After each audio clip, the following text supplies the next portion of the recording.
Bismillahirrahmanirrahim. Assalamualaikum warahmatullahi wabarakatuh. Halo semua, selamat datang di channel video saya. Pada kali ini ya, saya akan membagikan tips atau membagikan tahap-tahapan apa aja yang perlu kita perhatikan sebelum mengajukan kredit baik kendaraan roda 2 maupun kredit roda 4. Berikut adalah langkah-langkah umum yang perlu Anda ikuti dan persyaratan umumnya yang dibutuhkan saat Anda mengajukan kredit kendaraan. Tentunya bagi teman-teman yang baru mau mengajukan kredit kendaraan atau sudah pernah mengajukan kredit kendaraan, ini adalah sekedar remind atau sekedar kita menambah informasi apa-apa saja yang perlu kita persiapkan dan kita ketahui untuk kemudian kita mengajukan kredit itu mudah, lancar, dan disetujui gitu. Ini adalah tips-tips langkah-langkahnya. Tolong disimak, jangan di skip-skip videonya karena ini ada mengandung karena di dalamnya informasi yang penting supaya kita lancar dalam pengajuan kreditnya. Langkah yang pertama adalah menentukan kebutuhan dan keanggaran. Tentukan jenis kendaraan yang ingin Anda beli, misalkan seperti mobil atau sepeda motor. Tentukan anggaran maksimum yang dapat Anda alokasikan untuk pembayaran kredit setiap bulannya. Nah, kemudian langkah yang kedua, lakukan penelitian dan perbandingan. Ya, sebaiknya Anda survei dulu, melakukan perbandingan 1 atau 2 atau 3 untuk bahan perbandingan itu untuk harga. Jangan sampai Anda gegabah karena mengikuti hawa nafsu, keburu-buru, dan akhirnya dapat yang kurang baik gitu. Misalnya pembiayaannya lebih mahal, sedangkan ada yang lebih murah gitu. Pastikan Anda survei dulu, menentukan perbandingan dulu.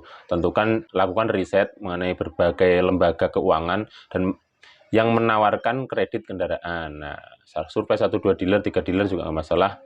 Terus 1-2 lembaga pembiayaan juga masalah. Leasing ini, leasing A, leasing B, leasing C, leasing D, nggak apa-apa. 4 atau 5. Untuk bahan perbandingan itu tidak apa-apa. Perbandingkan suku bunga persyaratan dan program kredit yang ditawarkan masing-masing lembaga. Nah, kemudahan persyaratan, terus kemudahan cicilan, terus bunganya itu Anda harus perbandingkan. Usahakan dapat cicilan yang ringan, bunga yang rendah, jangka waktu yang lama. Itu kan lebih bagus kan. Nah, yang selanjutnya, yang nomor 3 adalah persyaratan dan dokumen. Nah, dokumen apa saja sih yang diperlukan untuk kita mengajukan kredit? Biasanya Anda akan diminta untuk menyediakan KTP atau identitas lain yang syah. Biasanya KTP dulu, kita akan dicek dulu BI checking kita bagus atau tidak di lembaga pembiayaan yang lainnya, atau rekam jejak kredit kita seperti apa. Kalau misalkan rekam jejak kita bagus, ya otomatis ke belakangnya akan mudah. Dan juga diperlukan slip gaji atau bukti penghasilan untuk menunjukkan kemampuan pembayaran Anda. Nah, itu perlunya slip gaji. Nah, kalau untuk yang pengusaha seperti apa? Nanti akan disurvei juga kelayakan usaha Anda. Yang berikutnya, beberapa lembaga keuangan mungkin juga meminta Anda untuk memberikan rekening kurang 3 bulan terakhir biasanya, dan bukti alamat Anda, alamat tempat tinggal Anda. Biasanya ada lembaga pembiayaan itu ada yang selektif banget. Misalkan ada harus dipersyaratkan harus punya tempat tinggal sendiri, rekening 3 bulan terakhir. Ya, untuk apa tujuannya? Tujuannya mereka juga berhati-hati meminimalisir resiko mereka untuk kemudian para debitur ini atau yang diberi kredit ini kemungkinan kredit macetnya diperkecil gitu loh, kemungkinan di mereka manajemen risikonya supaya rendah gitu. Itu tujuannya. Langkah keempat itu mengajukan kredit. Apa sih langkah yang untuk mengajukan kredit? Ya, pertama adalah kunjungi kantor lembaga keuangan atau leasing Anda yang ingin Anda ajukan. Pilih ajukan kredit secara online atau melalui situs web mereka. Kalau Anda tidak mau repot datang ke leasing atau tempat pembiayaan, ya secara online sekarang juga sudah bisa mengajukan pembiayaan by online juga bisa. Kita ngisi dulu formulir aplikasi dengan lengkap dulu dengan benar. Nah, nanti baru bisa datang ke cabangnya juga bisa. Nah, sertakan dokumen yang diminta bersama dengan aplikasi Anda. Nah, biasanya mereka juga suruh melengkapi kita dokumen kita. Mulai dari KTP, KK, rekening, slip gaji, pengusaha ya, surat izin usaha, dan sebagainya. Begitu, persiapkan dokumen-dokumen yang diperlukan. Nah, yang kemudian nomor 5 adalah peninjauan dan persetujuan. Itu artinya peninjauan itu disurvei kita layak atau tidak.